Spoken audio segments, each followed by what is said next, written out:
देख रहे हैं voice of MP news channel और मैं हूं आपके साथ महक। वहीं लगातार समंदर पटेल के काफिले पर वॉइस ऑफ एमपी आपको महा कवरेज दिखा रहा है। किस तरह से जावद से उनका काफिला रवाना हुआ और इंदौर में किस तरह वे रुके और उसके बाद इंदौर से आज सुबह भोपाल के लिए वो रवाना हो चुके हैं, जहां पर वो कमलनाथ की मौजूदगी में सदस्यता कांग्रेस की ग्रहण करेंगे। और इसे लेकर बड़ी संख्या में काफिला जो है, बड़ी संख्या में गाड़ियां उनके साथ है, कार्यकर्ताओं का हुजूम उनके साथ है और लगातार पल पल की अपडेट वॉइस ऑफ एमपी आप तक पहुंचा रहा है। ग्राउंड जीरो पर मौजूद है हमारे चीफ एडिटर नवीन जी पाटीदार और इसी के साथ आसिफ अली वहां पर मौजूद है और डेस्क पर हमारे साथी मौजूद है। वहीं इस वक्त फोन लाइन पर जुड़ चुके हैं हमारे साथ चीफ एडिटर हमारे और हमारे साथ मौजूद है वरिष्ठ पत्रकार मुस्तफा जी हुसैन। हम उनसे ही बातचीत करेंगे। सबसे पहले नवीन जी ये बताएं कि इस वक्त क्या हालात है और क्या लाइव अपडेट है, नई अपडेट।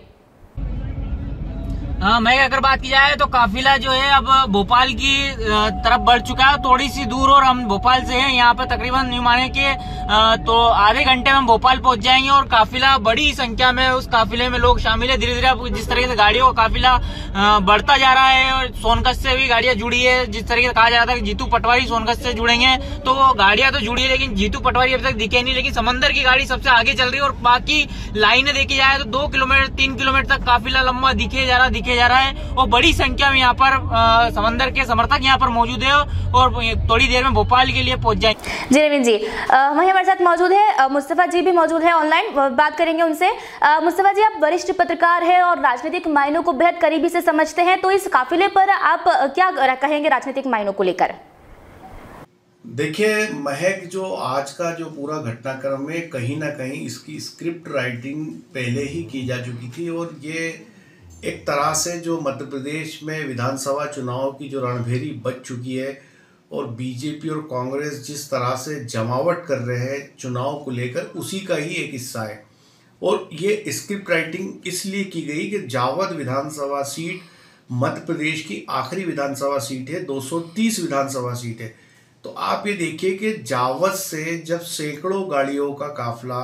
यदि भोपाल कूच करता है तो जावद से भोपाल तक एक माहौल बनता है, एक मैसेज जाता है, एक कहीं ना कहीं कांग्रेस के अंदर एक इससे कहीं जोश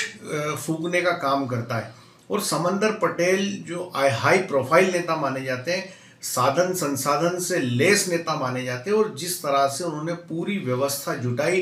पूरा मैनेजमेंट किया, कहीं ना कहीं वो काबिल तारीफ है। कल दोपहर से ही उनके जो तमाम लोग हैं वो इस काम में लगे थे और कल जावद से, जैसा कि वॉइस ऑफ एमपी की टीम पूरा अपडेट दे रही है कि किस तरह से जावद से काफिला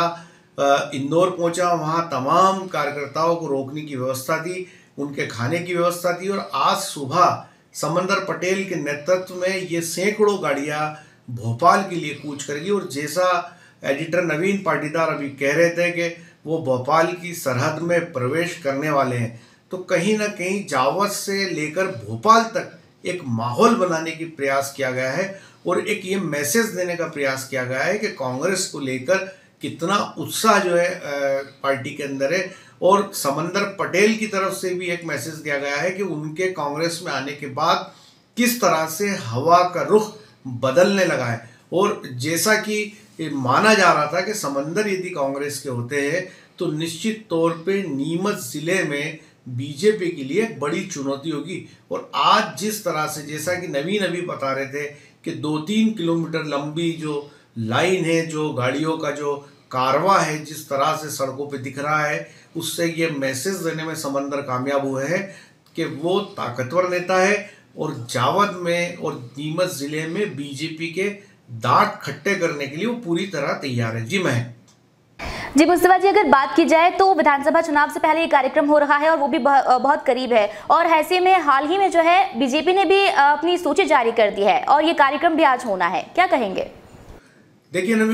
महक, जहाँ तक भारतीय जनता पार्टी का सवाल है, 39 सीटों पर उन्होंने कल एक सूची जारी की थी। ये अधिकांश वो सीटें हैं जहाँ पर बीजेपी हारती रही है और वहाँ ये इन सीटों पर विवाद ना के बराबर था, ज़्यादा खींचतान नहीं थी। तो बीजेपी ने इस सीट की सूचियों को जारी कर दिया और जाहिर सी बात है कि जो खबरें हमारे पास है वो कांग्रेस भी आने वाले 1-2 दिन में ऐसी ही कुछ सीटों पर अपने उम्मीदवारों की घोषणा कर सकती है। तो जैसा कि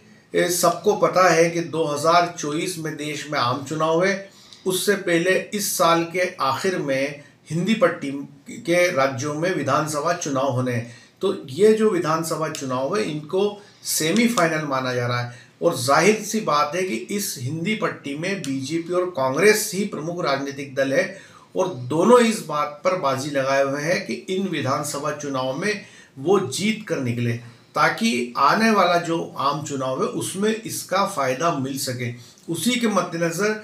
दोनों ही दल अपनी पूरी रणनीति बना रहे हैं। उसी के मद्देनज़र तमाम जो है सियासी बिछावट की जा रही है और उसी के चलते ये जो आज का पूरा कार्यक्रम बनाया गया है वो जैसा मैंने अपनी बातचीत के सबसे पहले कहा कि इसकी स्क्रिप्ट राइटिंग पहले ही की जा चुकी थी कि जावद से भोपाल तक एक समा बांधना है और कहीं ना कहीं जो इस समय कारवां भोपाल की तरफ बढ़ रहा है उससे साफ दिख रहा है कि समंदर पटेल और उनके स्क्रिप्ट राइटर इस बात में कामयाब हुए हैं कि उन्होंने जावद से लेके भोपाल तक एक बड़ा मैसेज दिया है कि किस तरह से मध्य प्रदेश के अंदर अब कांग्रेस के पक्ष में माहौल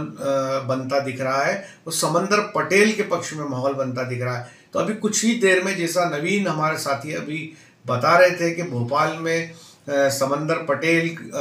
कमलनाथ और दिग्विजय सिंह से मिलेंगे और वहाँ जो कार्यकर्ता है वो कांग्रेस की सदस्यता लेंगे। तो कुल मिलाकर के बीजेपी के 39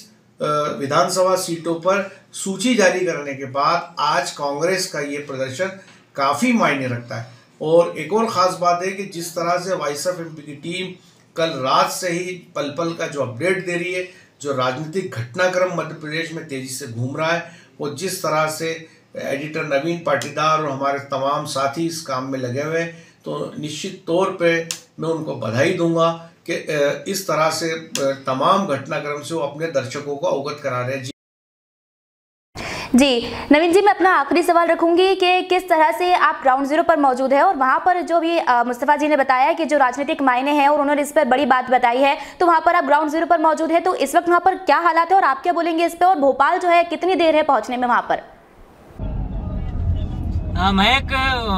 मुस्तफा जी ने जो कहा कि समंदर पटेल के इस पूरे आयोजन की इस काफिले की स्क्रिप्ट पहले लिख दी गई थी और तकरीबन वैसा ही हो रहा है जिस तरीके से योजना बनाई गई थी। समंदर को जिस तरीके से अपना दम दिखाना था, उनके समर्थकों का शक्ति प्रदर्शन दिखाना था, वो कहीं न कहीं दिखता हुआ दिख रहा है, यहाँ पर सफल होता हुआ दिख रहा है। क्योंकि ये काफिला जो है वो काफिला अगर बात करें तो जिस तरीके से हमने एक माह कवरेज पहले ज्योतिराज सिंधिया को लेकर किया था, डबोक एयरपोर्ट से लेकर जो है नीमच तक किस तरीके से वो आए थे और हमने एक माह कवरेज दिखाया था, उस तरीके से वो काफिला और तकरीबन ये काफिला जो है तकरीबन बराबर दिख रहा है। जिस तरीके से ज्योतिराज सिंधिया के साथ जो गाड़ियों का काफिला था वैसा ही गाड़ियों का काफिला समंदर पटेल के साथ दिख रहा है, क्योंकि एक लंबी कतार यहाँ पे देखी जा सकती है। तो कहीं ना कहीं जो स्क्रिप्ट लिखी गई वो स्क्रिप्ट साकार होती दिख रही है। समंदर पटेल ने अपना दम भी दिखाया है शक्ति प्रदर्शन के जरिए, वाहन काफिले के जरिए। जिस तरीके वरिष्ठ पत्रकार मुस्तफा जी ने कहा कि जावद से भोपाल तक अगर वाहन रैली निकाली तो कहीं ना कहीं एक बड़ा मैसेज देना होता है और वो मैसेज कहीं ना कहीं समंदर पटेल देने में कामयाब हुए। जिस तरीके से उनको मैसेज कमलनाथ को देना था, साथ ही दिल्ली तक देना था, जो दिल्ली में कांग्रेस बेटी वहां तक देना था, तो कहीं ना कहीं सफल हुए हैं। जिस तरह से उन्होंने ग्राउंड जीरो के हालात बताए और वरिष्ठ पत्रकार मुस्तफा जी हुसैन भी हमारे साथ लाइव जुड़े, तो ये था अब तक का तमाम अपडेट। लगातार आगे की जानकारी के लिए बने रहिए वॉइस ऑफ एमपी के साथ।